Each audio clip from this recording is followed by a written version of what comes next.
Puneet Patna engineering college में pre final year में पढ़ रहा था। उसका भाई प्रेम इंजीनियरिंग कर 2 साल पहले अमेरिका नौकरी करने गया था। उसके पिता सरकारी नौकरी में थे। वह साइकिल से ही कॉलेज जाया करता था। एक दिन जाड़े के मौसम में वह कॉलेज जा रहा था। उस दिन उसका एग्जाम था।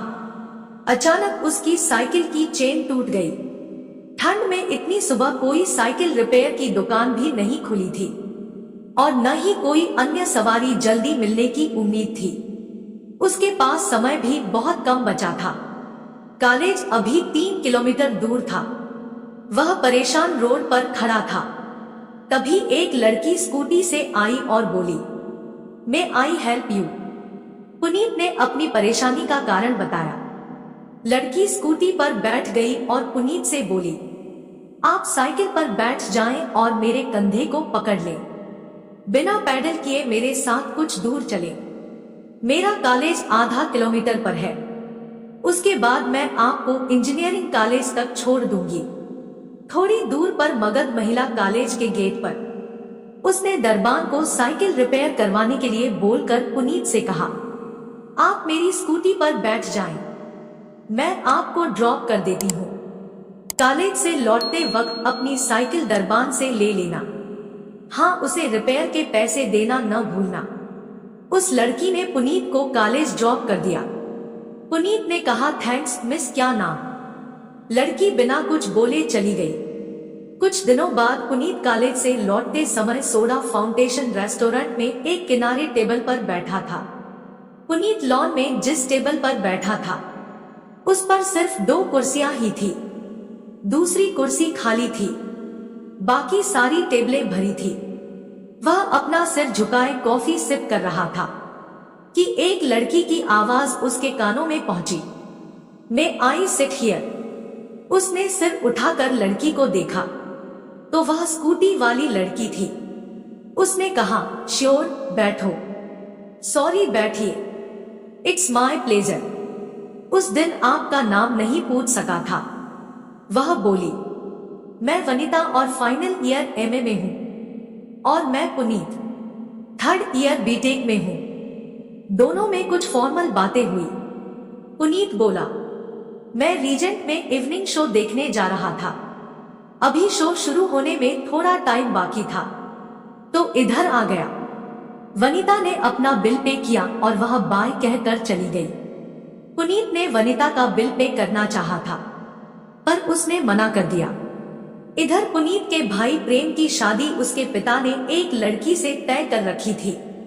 बस प्रेम की हाँ की देरी थी। उन्होंने लड़की की विधवा मां को वचन भी दे रखा था। पर प्रेम अमेरिका में पटना की ही किसी पिछड़ी जाति की लड़की से प्यार कर रहा था, बल्कि कुछ दिनों से साथ रह भी रहा था।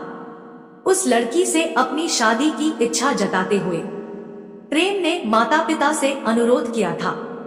प्रेम के माता पिता दोनों बहुत पुराने विचारों के थे और खासकर पिता बहुत जिद्दी व कड़े स्वभाव के थे। उन्होंने दोनों बेटों को साफ साफ बोल रखा था कि वे बेटों की शादी अपनी मर्जी से अच्छी स्वजातीय लड़की से ही करेंगे। उन्होंने प्रेम को भी बता दिया था कि यह रिश्ता मानना ही होगा, वरना माता पिता के श्राद्ध के बाद जो करना हो करे। माता पिता के दबाव में प्रेम ने टालने की नीयत से उनसे कहा कि वे पुनीत को लड़की देखने को भेज दें। उसे पसंद आए तो सोचकर बताऊंगा। इधर प्रेम ने पुनीत को सच्चाई बता दी थी। पुनीत की मां ने उससे कहा, "जा बेटे, अपने भैया की दुल्हनिया देख कर आओ।" पुनीत माता पिता के बताए पते पर होने वाली भाभी को देखने गया। पुनीत ने उसे मोहल्ले में पहुंचने पर घर की सही लोकेशन पूछने के लिए दिए गए नंबर पर फोन किया। फोन एक लड़की ने उठाया और निर्देश देते हुए कहा, "मैं बालकनी में खड़ी रहूंगी, आप बाईं तरफ सीधे आगे आएं।" वनिता ने उस लड़की से परिचय कराते हुए कहा, "यह मेरी सहेली कुमुद।" पुनीत उस पते पर पहुंचा तो बालकनी में वनिता को देखकर चकित हुआ। वनिता ने उसे अंदर आने को कहा। वहां 2 प्रौढ़ महिलाओं के साथ वनिता एक और लड़की के साथ बैठी हुई थी। वनिता ने उस लड़की से परिचय कराते हुए कहा, यह मेरी सहेली कुमुद, यह उसकी माँ और उस किनारे में मेरी माँ। दोनों की माताएं उन लोगों को बातें करने के लिए बोलकर चली गई।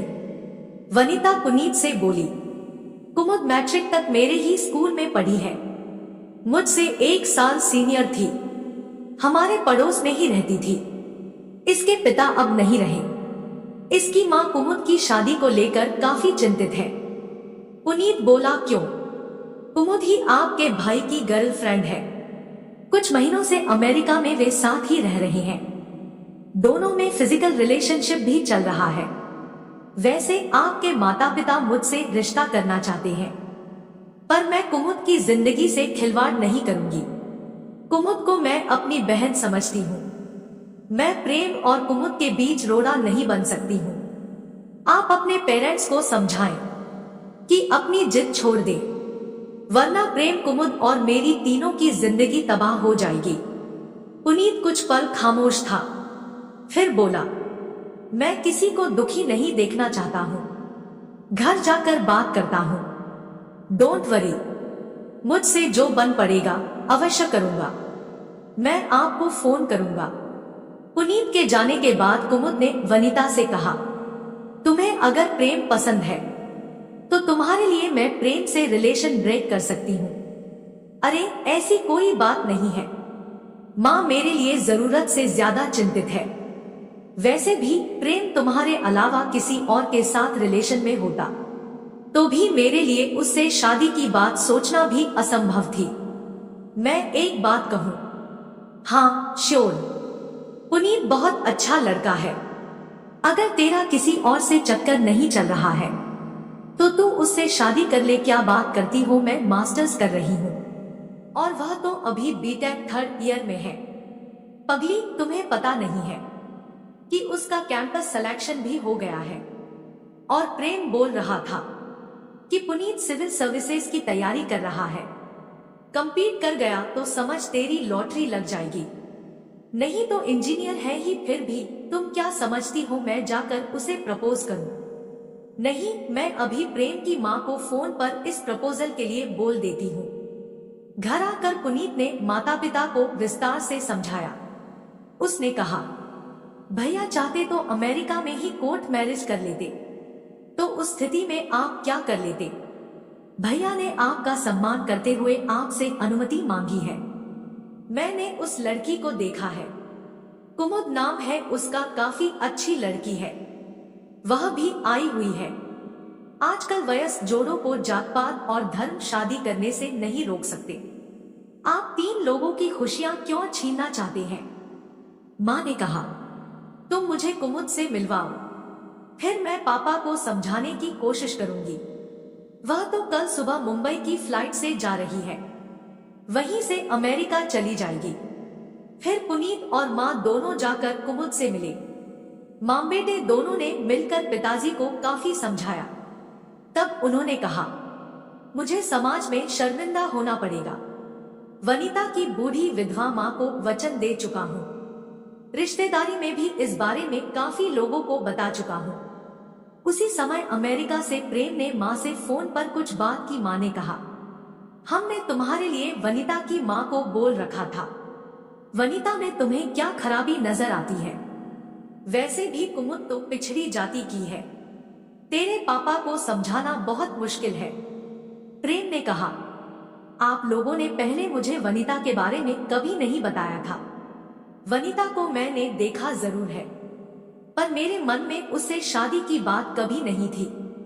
और जहां तक कुमुद की जाति का सवाल है, तो आप लोग दकियानुसी विचारों को छोड़ दें। अमेरिका, यूरोप और अन्य उन्नत देशों में आदमी की पहचान उसकी योग्यता से है, न कि धर्म या जाति से। यह उनकी उन्नति का मुख्य कारण है। और हाँ, अगर मैं शादी करूंगा तो कुमुद से ही, वरना शादी नहीं करूंगा। इतना बोलकर प्रेम ने फोन काट दिया। उसकी माँ ने पुनीत से पूछा, यह वनिता कैसी लड़की है रे माँ? वह बहुत अच्छी लड़की है। पढ़ने लिखने और देखने में भी मैं उससे 2 बार पहले भी मिल चुका हूँ। फिर उसके माता पिता दोनों ने आपस में कुछ देर अकेले में बात कर पुनीत से कहा, अब इस समस्या का हल तुम्हारे हाथ में है। मैं भला इसमें क्या कर सकता हूँ? कुमुद को हम बड़ी बहू स्वीकार कर लेंगे, पर तुम्हें भी हमारी इज्जत रखनी होगी। वनिता तेरी पत्नी बनेगी। अभी तो मुझे पढ़ना है। वैसे वह एमए फाइनल में है माँ। हो सकता है उम्र में मुझसे बड़ी हो। लव मैरिज में सीनियर जूनियर या उम्र का ख्याल तुम लोग आजकल कहाँ करते हो? और क्या पता कुमुद प्रेम से बड़ी हो। मैं वनिता की माँ को फोन करती हूँ। अगर थोड़ी बड़ी भी हुई तो क्या बुराई है इसमें?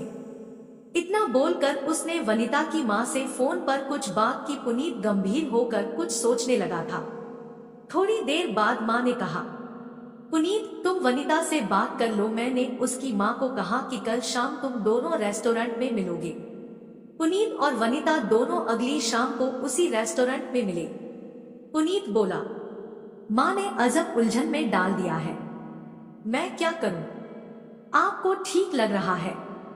वनिता बोली, मुझे तो कुछ बुरा नहीं दिखता इसमें। हाँ, ज्यादा अहमियत आपकी पसंद की है। मैं आपकी पसंद नापसंद के बारे में नहीं जानती हूँ। आप तो हर तरह से अच्छी हैं। आपको कोई नापसंद कर ही नहीं सकता। फिर भी मुझे कुछ देर सोचने दे। हाँ, वैसे दोनों में किसी को जल्दी भी नहीं है, पर मुझे कुमुद की चिंता है। वैसे हम दोनों के परिवार और कुमुद के परिवार सभी की भलाई इसी में है। और हाँ, माँ बोल रही थी कि मैं पढ़ाई में आपसे सीनियर हूँ। पुनीत चुपचाप सिर झुकाए बैठा था। तो वनिता बोली, मैं अगर सीनियर लगती हूँ तो इस साल एग्जाम ड्रॉप कर दूंगी। मंजूर? पुनीत हंसते हुए बोला, नहीं, आप ऐसा कुछ नहीं करें। आप अपना पीजी इसी साल करें, एक शर्त पर। वह क्या? कभी इसी वक्त से हम लोग आप कहना छोड़कर एक दूसरे को तुम कहेंगे। आप भी सॉरी, तुम भी, पर मेरी भी एक शर्त है। क्या शादी पढ़ाई पूरी होने के बाद ही होगी? भले सगाई अभी हो जाए। मंजूर है? फोन पर रोज बात करनी होगी और वीकेंड में यही मिला करेंगे। एग्रीड। दोनों एक साथ हंस पड़े। अगले पल वे वहां से निकलकर एक दूसरे का हाथ पकड़े सड़क पार कर सामने फैले गांधी मैदान में टहलने लगे। पुनीत बोला, पर मुझे एक बात का अफसोस रह गया। मैं तो घाटे में रहा। कौन सी बात? वनिता ने पूछा। अगर भैया की शादी तुमसे और मेरी शादी किसी और लड़की से होती तो मैं विन विन सिचुएशन में होता। वह कैसे? तुम मेरी भाभी होती तो मेरे दोनों हाथों में लड्डू होते। क्यों? पत्नी पर तो 100% हक रहता ही, और अगर तुम मेरी भाभी होती तो देवर के नाते भाभी से छेड़छाड़ करने और मजाक करने का हक बोनस में बनता ही था। यू नॉटी बॉय, बोलकर वनिता उसके कान खींचने लगी। दोस्तों, उम्मीद है आप सभी को ये कहानी पसंद आई हो। अगर पसंद आई हो तो वीडियो को लाइक और ऐसे वीडियो देखने के लिए हमारे चैनल को सब्सक्राइब जरूर करें। धन्यवाद।